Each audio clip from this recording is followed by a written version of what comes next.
Assalamualaikum warahmatullahi. Alhamdulillahi rabbil alamin. Wa bihi nasta'in. Wassalatu wassalamu ala Rasulillah wa ala alihi wa ashabihi wa man tabi'ahum bi ihsan ila yaumiddin. Qala subhanaka la ilma lana illa ma 'allamtana. Innaka antal alimul hakim. ولا حول ولا قوة إلا بالله العلي العظيم.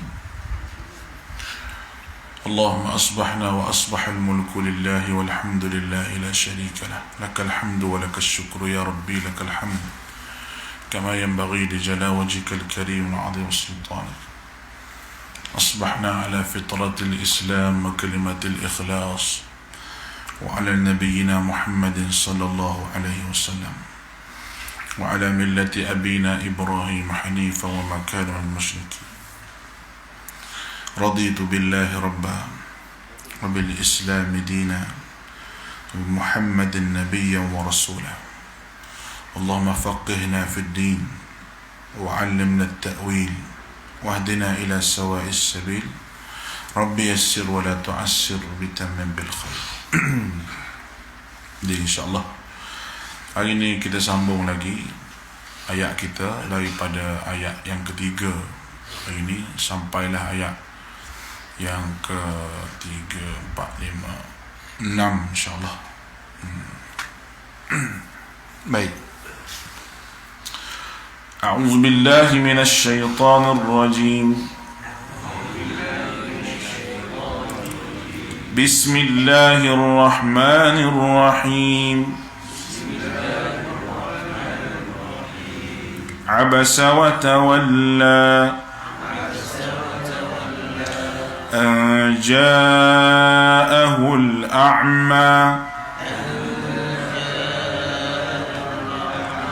وما يدريك لعله يزكى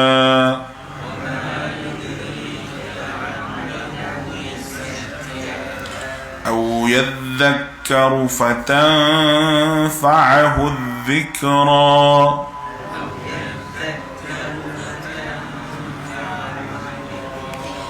أما من استغنى فأنت له تصدى وما عليك ألا يزكى وأما من جاءك يسعى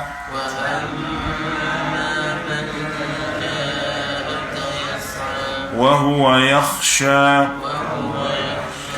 فأنت عنه تلهى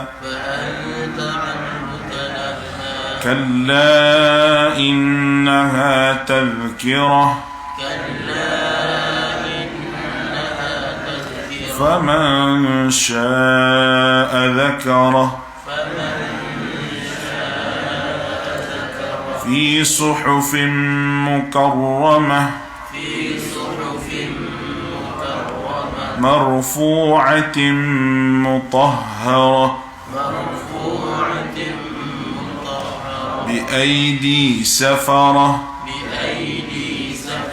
كرام بررة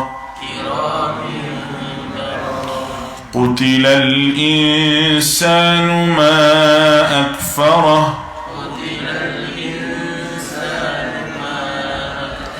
من أي شيء خلقه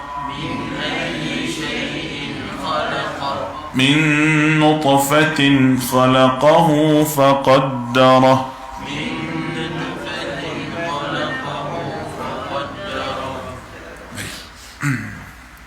Ayat yang ketiga saya sebut pada kuliah kita yang lepas,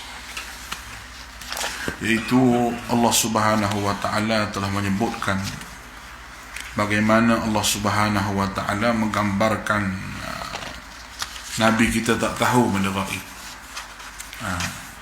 Wa ma yudrika la'allahu yazakka, itu bagaimana kamu nak tahu wahai Muhammad, barangkali dia itu Abdullah bin Maktum yang kita cerita tu mari ingin membersihkan diri daripada dosa.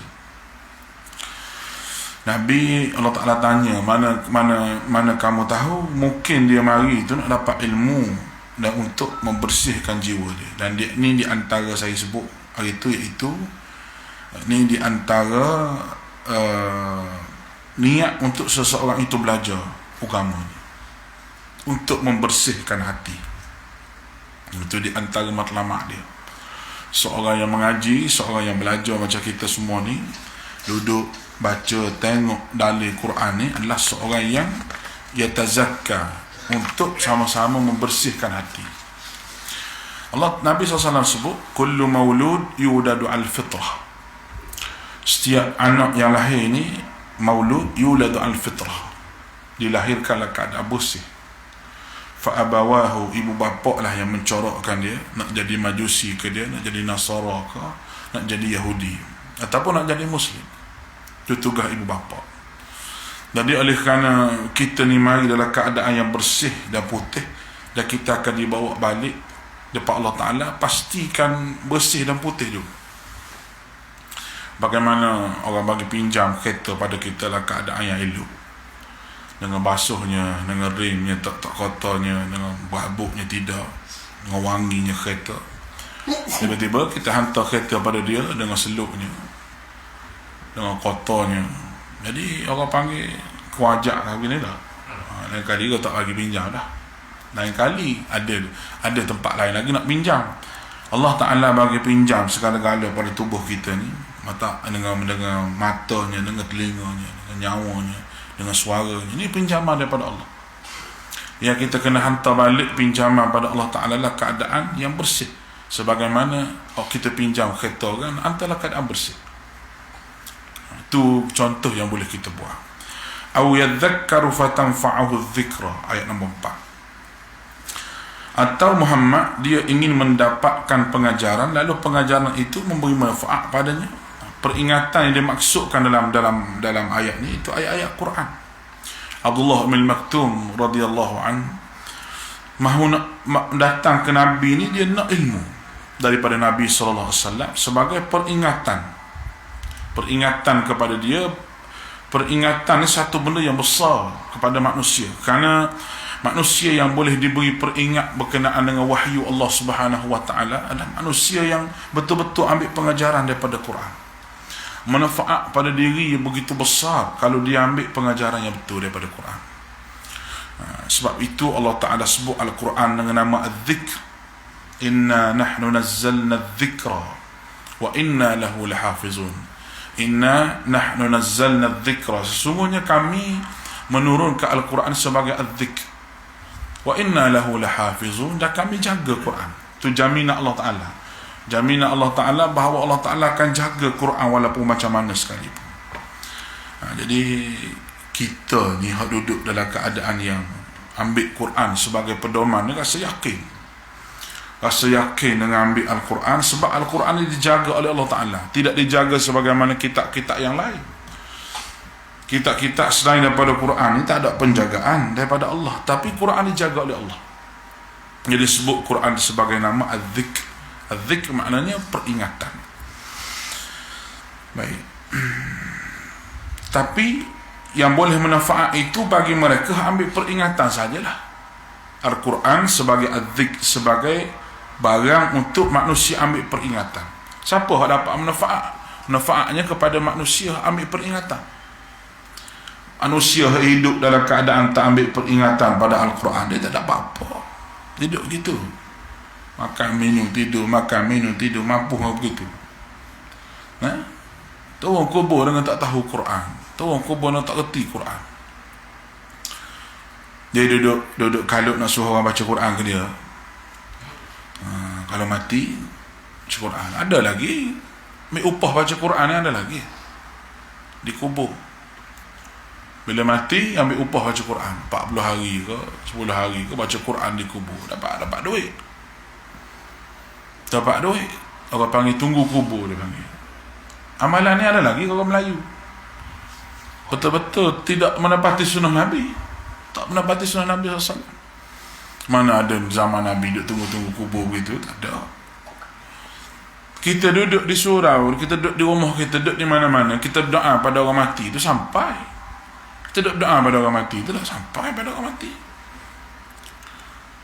Kita duduk mana-mana sekalipun, kita selawat ke Nabi, duduk mana-mana pun sampai selawat ke Nabi. Kita duduk rumah kita pun sampai selawat ke Nabi. Ni tak. Orang kita ni rasa macam tak sahih apa yang Nabi ajar pada dia. Pagi-pagi raya dia pergi kubur, penuh kubur. Penuh kubur pagi raya macam pesta. Dengan perempuannya, dengan lakinya. Perempuan tak usah kira lah.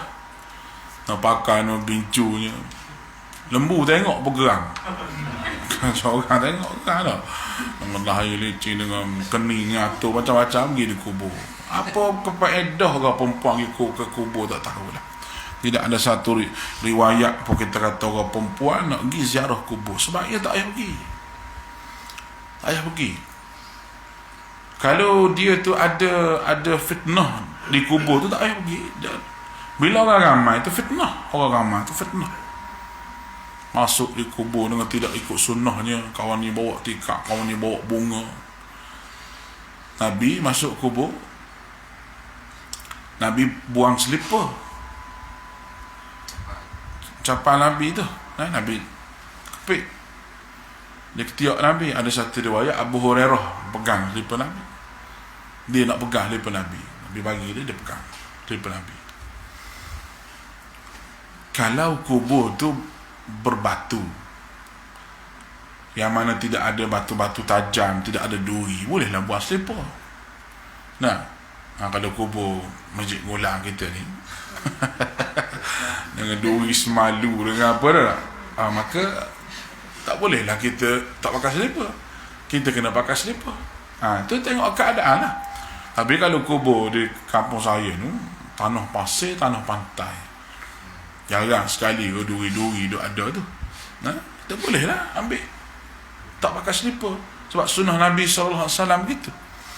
Lepas tu Nabi tak duduk kubur, Nabi tak duduk sisi kubur dalam ziarah kubur, tidak ada. Nabi tak bawa bunga, Nabi tak bawa yasin ke apa duk baca, tak ada. Tu amalan orang Melayu. Mazhab Syafi'i pun tak ada begitu. Ada berbuih mulut duk mengaku Syafi'i tu.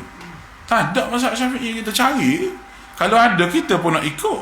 Bukan kita tak boleh ikut, kita pun nak ikut kalau ada, masalah tak ada.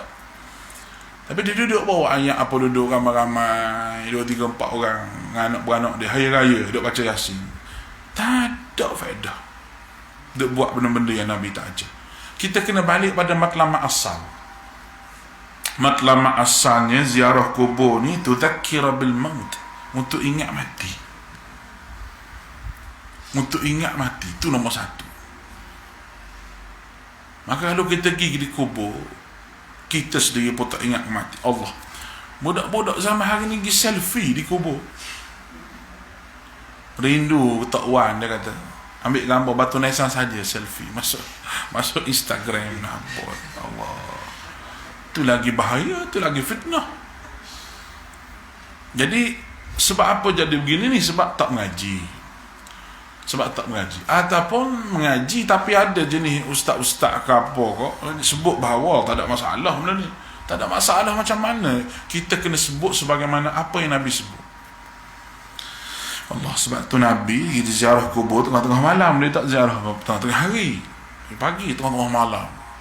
Ziarah kubur. Kita nak lalu kat kubur maghrib tak berani dah. Lalu kat lain dah, apa main kubur malam-malam ni bukan dia dah. Tapi Nabi pergi malam-malam, sunyi orang Nabi pergi lah. Itu Nabi kita Muhammad sallallahu alaihi wasallam.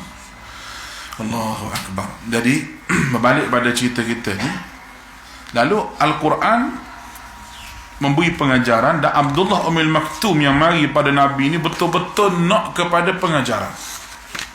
Betul-betul nak kepada pengajaran. Dan nama Quran tu sendiri sebagai Az-Zikr.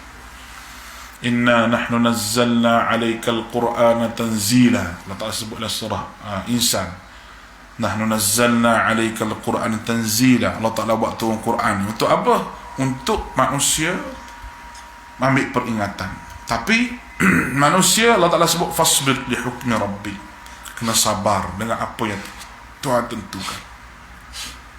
Kenapa Allah Ta'ala sebut sabar? Kerana nombor satu sekali, segala benda yang ditentukan oleh Allah Subhanahu Wa Ta'ala kepada kita ni adalah amat bercanggah dengan kemahuan nafsu kita. Maknanya nafsu kita ni tak apa nak hukum Allah Ta'ala ni. Kalau ikut nafsu lah. Tapi oleh kerana ini adalah satu daripada apa yang Tuhan suruh, kita buat juga. Baik. Amma man istaghna, lafaz istighna, adapun orang yang merasai diri dia serba cukup. Baik, cuba kita tengok. Istighna ni bermaksud seorang yang lalai. Dia panggil istighna. Lalai macam mana? Dia rasa serba cukup, tak perlukan bantuan apa-apa, aku dah kaya, duit dah ada, hidup dah senang, maka dah cukup. Allah Ta'ala kata kepada puak-puak Quraisy, Nabi duk cakap depan dia tu lah, pembesar-pembesar Quraisy tu, sebenarnya mereka tidak perlukan bantuan apa-apa. Allah Ta'ala nak bandingkan sifat musyrikin Mekah dengan hak mari Abdullah bin Maktum tu. Tadi Allah Ta'ala kata Abdullah hak mari tu dia nak peringatan, tapi hak munduk cakap depan tu Muhammad, dia tu tak mahu pun peringatan. Dia tu istighna, dia rasa bahawa diri dia serba cukup. Apa yang perlu lagi pada Muhammad? Muhammad duk ajak pada Islam, nak perlu apa lagi? Tak Islam pun kita makan cukup dah, dia kata. Hidup hebat dah, hidup dalam keadaan yang serba cukup dah. Tadi tak perlu Muhammad nak mari ajak Islam pun tak perlu ikut dah. Tu orang panggil istighna. Ada ke tak manusia perangai lagu ni? Ada. Manusia ni bila dia rasa dia tu telah cukup untuk diajar, memang payah hidayah nak masuk dalam hati dia. Kalau kita hidup dalam keadaan kita tak tahu, contoh kita hidup dalam keadaan kita tak tahu, dalam keadaan tak tahu, dan kita cuba nak ambil tahu, dia menjadi ilmu yang besar pada kita. Tapi kalau kita hidup dalam keadaan berasa tahu padahal tak tahu, memang susah untuk ajar orang lagu ni. Zaman sekarang pun gitulah. Ilmu ni tidak semua yang kita tahu. Marilah ulama besar mana pun, hebat macam mana pun, ada benda yang dia tak tahu.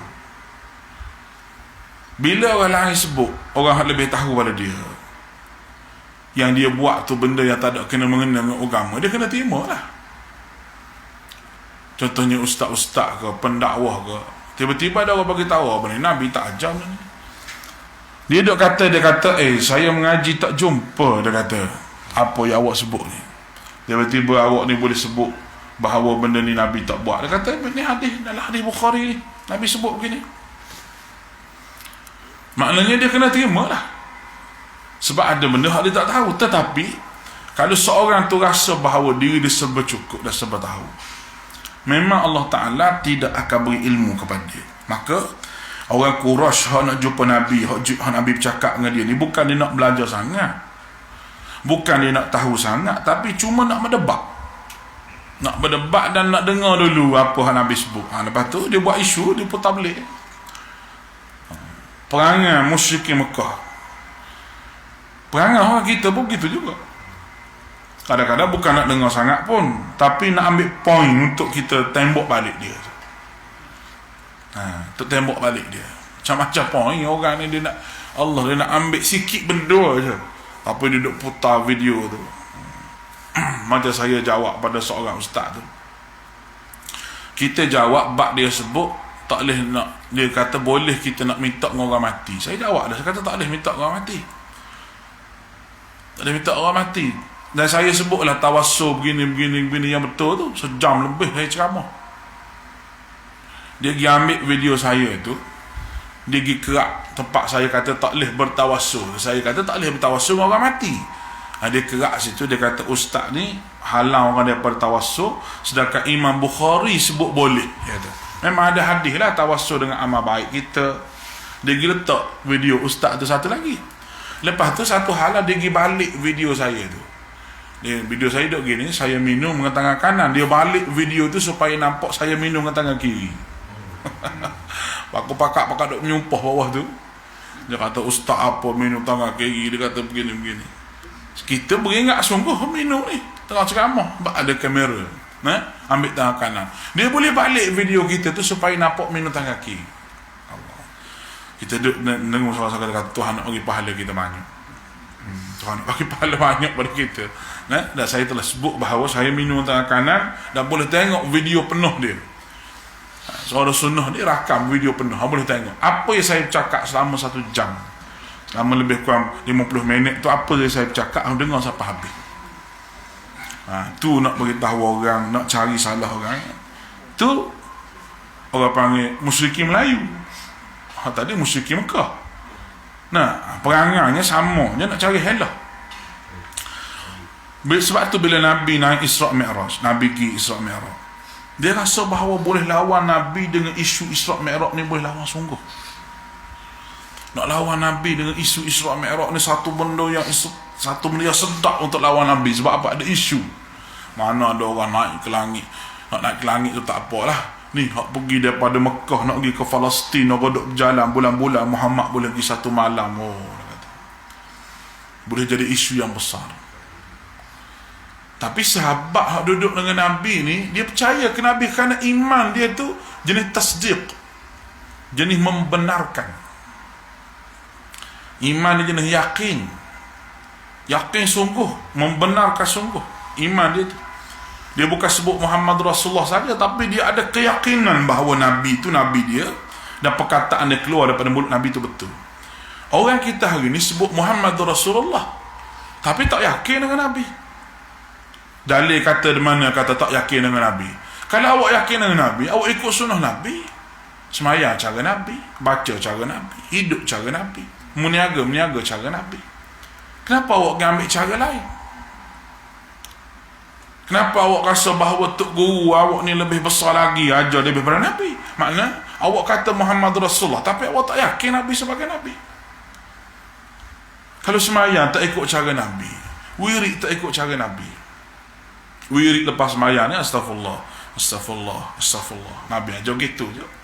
Dia nengok raut muka dengan apa lu takhuz wala dawalam yaqul lahu. Baca habis. Mari di mana baca tu? Nabi tak ajar apa? Maknanya adakah Nabi ni kita kata tak pandai nak baca, nak berhubung dengan Allah Ta'ala, sampai kena ada orang lain tolong tambah daripada sudut amalan? Tu kita kena tanya juga kadang-kadang. Kita kena tanya juga orang yang buat-buat benda-benda yang Nabi tak ajar ni. Kita kata Nabi tak reti ke? Kita kata Nabi tak reti ke sampai tahap kena ada orang lain untuk buat amalan ni, kena ada orang lain supaya tambah, supaya jadi sempurna. Apa Nabi buat ni tak sempurna? Kalau kita kata Nabi buat tak sempurna, teruk kita. Bermakna sifat tabligh ada pada Nabi itu tak sempurna. Sifat amanah ada pada Nabi itu tak sempurna. Nabi tabligh, amanah, siddiq, tabligh, amanah, fatanah. Pak yang ada pada Nabi. Siddiq makna Nabi ni benar. Tabligh Nabi menyampaikan, Nabi amanah, Nabi fatanah, Nabi cerdik. Amanah tu tak ada pada Nabi. Sebab apa? Sebab Nabi tak beritahu semua sekali. Dia beritahu kawan dia sikit. Mana boleh gitu? Maka tidak ada Muhammad Rasulullah lah jiwa dia. Tak ada Muhammad Rasulullah nak masuk syurga macam mana? Sebab kunci syurga tu la ilaha illallah Muhammad Rasulullah. Lepas tu tak pergi ke syurga, nak pergi ke mana? Nak cari wakah-wakah tepi jalan duduk. Ataupun ada rumah sewa di akhirat, homestay. Duduk tak ada, neraka lah jawab dia. Allahu Akbar. Nak bagi tahu juga bahawa Nabi tak tahu isi hati orang musyrikin Mekah tu nak terima ke tak mau terima Islam. Sebab tu Allah Ta'ala zahirkan benda yang ada dalam hati tu. Amma man istaghna. Tapi baginda tak tahu hati dia. Sama dengan Nabi Musa. Nabi Musa pergi jumpa dengan Fir'aun yang kita baca tu, yang Nabi Musa sebut pada Fir'aun, Yang kita baca dalam surah Al-Mursalat lepas tu, Nabi Musa pun tak tahu Fir'aun nak terima ke tak mahu terima. Tapi Nabi Musa tak tanya, tak komplain Allah. Dia tak kata kalau aku beritahu pun dia tak terima. Fir'aun tu jenis jahat dah. Sebab itu adalah aturan Allah Ta'ala dan suruhan Allah Ta'ala. Macam-macam mana pun kena buat. Fa'anta lahu tasadda, maka kamu melayaninya. Allah Ta'ala tegur Nabi, kepada mereka yang rasa cukup ni kamu layan pula Muhammad. Sungguh-sungguh kamu layan dia. Tapi tasadda ni maknanya fa'anta lahu tasadda. Tasadda ni maknanya lantunan. Semacam kita lantun bola tu, kita baling bola yang jenis getah tu, dia mari semula pada kita. Maknanya Muhammad, kamu lantunkan hidayah pada dia tu, dia tak terima. Hidayah tu balik semula pada kamu, dan dia juga mengambil tindakan yang tak sepatutnya pada kamu. Sepatutnya kamu beri hidayah, dia telan hidayah tu. Tak, hidayah tu balik semula pada kamu, tak masuklah hati dia. Itu kalimah tasadda. Boleh faham tu? Maknanya Quran guna bahasa ni paling tepat. Dia boleh sebut je perkataan lain, dia boleh sebut perkataan lain selain daripada tasadda, tapi dia sebut fa'anta lahu tasadda. Kamu ni Muhammad, kita terjemah ikut tafsirnya, tapi kamu layan dia. Tapi perkataan sadda tu maknanya kamu sebut satu perkara macam kamu baling bola getah tu, budak-budak duk main, baling ke dinding, mari di tangan balik, baling ke dinding, mari di tangan balik. Ada jenis bola kita baling tu, dia pecah, belon tu dia pecah situ je. Ini dia mari semula pada kita. Mu bagi tahu kepada dia Muhammad hidayah bukan nak terima, tapi dia lawan balik kamu. Fa anta lahu tasadda. Allah tak suka Nabi buat begitu. Maknanya tasadda juga dengan makna satu lagi itu, pergi, lepas tu pergi lagi, lepas tu pergi lagi. Maknanya berkali-kali. Kalau kita nak sesuai dengan ayat ni, maknanya Muhammad mu tak payah terhegeh-hegeh lah beritahu pada dia. Allah Ta'ala tak suka Nabi begitu mengajar kepada orang yang tak mahu. Sebab tu saya mari mengajar sini ni, sebab orang sini nak. Kalau saya terhegeh-hegeh seorang-seorang nak mari mengajar, saya pun nak balik juga. Kalau kita pergi masjid tu, nampak orang kampung tu pun tak boleh terima. Nampak orang luar je banyak, orang kampung tu 2-3 orang, tak payah pergi mengajar lah. Maknanya kita terhegeh-hegeh nak buat program, dia tak mahu dengar pun. Orang hak tempatan duduk di mana? Hak tempatan duduk di luar masjid, duk isap rokok, duk apa, duk relax. Kita pula terhegeh-hegeh nak mari. Kalau kita reti ayat ni satu perkara, Allah Ta'ala tegur juga Nabi kita. Pergi tempat lain lah Muhammad, orang lain nak hidayahmu banyak lagi. Abdullah bin Maktum tu mari, dia nak membersihkan hati, dia mau bagi tahu ke dia lah, daripada kawan tu tak mahu dia. Kita boleh tengok orang ni hak tak mahu, kita boleh tengok. Kita boleh tengok. Hak tak mahu, orang ni jenis tak mahu, kita boleh tengok. Macam-macam jenis orang. Saya ni macam-macam masjid jemput, bukan Perlis saja, belum pada ni lagi. Ada hak jenis siap-siap kursi, letak air minuman apa semua sekali, pum, dia duduk isap rokok lu apa. JK masjid 2-3 tu imam, 2-3-4 orang lepas ni. Hak tak setuju tu duduk belakang. Hak tak setuju, ada jenis gitu. Tak payah terhegih-hegih lah Muhammad, duk bagi tahu kita tak payah lah, mungkin mengajar tempat lain lah maknanya. Itu adalah benda yang disebut oleh Allah SWT. Sebab apa? Sebab nampak rendah sangat Nabi ni, nak sangat pada dia. Nampak rendah Nabi ni, nampak tak ada kelas Nabi ni, nampak nak sangat pada dia. Macam kita lah, kita nak sangat. Memang kita nak orang, nak Nabi SAW, sifat dia memang dia nak supaya orang tu terima Islam. Memang sifat dia dah. Tapi Muhammad dia tu nak lawan kamu, dia bukan nak terima. Kalau nak terima, terima lama dengan hujah, dengan dalil cukup lengkap. Tapi tak mau terima. Kalau bahasa kasar dia kata Muhammad musyrikin Mekah tu mapuh situ lah maknanya. Tu bahasa kasar lah. Tak mahu terima orang mengajar tu, hampir mapuh situ lah buat dia. Nak buat bid'ah, dia mapuh dengan bid'ah tu. Kalau bahasa kasar lah. Tapi Allah Ta'ala tak tegur Nabi dengan cara kasar begitu sebab dia Nabi. Kalau Allah Ta'ala tegur kita, mungkin mungkin. Sebab dalam Quran ni, cara Allah Ta'ala tegur, yang pertama, dia suruh mikir. Yang kedua, dia kata sungguh. Dia kata, ulaika kal an'am bal hum adall. Mu ni macam binatang orang pera tu, teruk lagi pada binatang tu. Tu dia kata sungguh. Ayat dalam Quran biasa kita baca surah Ar-Ra'd tu. Wa in ta'jab fa'ajabun qawluhu. Mereka cukup takjub Muhammad dengan perkataan kamu. Apa yang Nabi sebut? Aidza kunna turaban inna la fi khalqin jadid. Dia kata ke Nabi benda sahabah nak jadi tanah, lepas tu nak jadi orang balik. Sebab Nabi tunjuk macam-macam bukti kiamat ni, tapi dia kata lagi ke Nabi. Muhammad mau tolong jawab orang begini. Allah Ta'ala kata, ulaikal ladzina kafaru bi rabbihim. Mu ni masa buat kafir.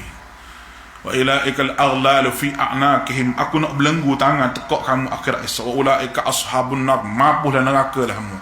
Hum fiha khalidun. Aku nak bagi neraka siap dengan gerang-gerang mu duduk situ dah. Tu cara Tuhan jawab. Kasar. Maknanya mampus dengan kafir mu lah, masuk neraka lah mu. Tu orang panggil cara jawab kasar, tapi Tuhan jawab dalam Quran. Sebab padan dengan manusia banyak takwil ni. Begitu juga kita sebut sunnah Nabi ni dalil, sunnah Nabi ni dalil, sunnah Nabi ni dalil. Dia kata, biarlah saya nak pakar saya juga. Kita kata, mampu dengan bid'ah lah. Nak buat juga. Salah kata-kata gitu. Tak salah. Sebab dia nak pada bid'ah. Kita sebut dah ni sunnah. Orang kata, dia tak dapat hidayah lagi ustaz. Tak dapat hidayah apa? Dia tolak hidayah. Bukan tak dapat hidayah tu orang panggil. Dia tolak hidayah. Bukti ada sebut di dalil ni Sahih Bukhari Muslim. Tak pakai juga. Maknanya hidayah tu mari dia tolak hidayah. Dia tolak hidayah, mati sesak gitu.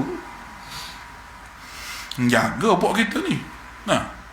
Jaga, kena jaga orang kita ni, kita kena jaga. Sebab apa? Sebab kalau kita tolak benda yang betul, teruk Allah Ta'ala tutup pintu hati kita. Dan lah sekalinya Allah Ta'ala tak mahulah Nabi nampak terdesak sangat nak suruh mereka masuk Islam. Allah kata biar mereka tu, biar aku urus mereka tu. Macam mana aku nak buat, aku tahu lah. Orang yang Nabi bercakap tu, pemimpin-pemimpin Mekah tu, ramai yang mati semasa peperangan Badar. Tu kekalahan yang paling teruk bagi dia. Berlawan dengan 313 orang, dia 1000 orang. Bergelimpangan pok dia tu mampu pok kafir. Allahu Akbar. Tu Allah Ta'ala tunjuk bahawa Allah Ta'ala boleh menghinakan orang atas muka dunia lagi.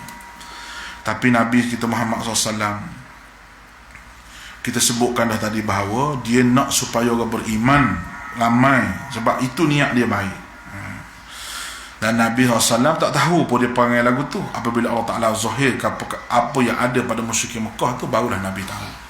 Wallahu a'lam. InsyaAllah esok kita sambung ayat yang ke-7. Aku qawli hadha wa astaghfirullah al-azim li wa lakum. Wa ufawwidu amri Allah inna Allah basirun bil ibad. Subhanakallahumma bihamdika asyhadu an la ilaha illa anta astaghfiruka wa atubu ilaik.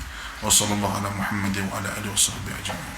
Assalamualaikum warahmatullahi wabarakatuh.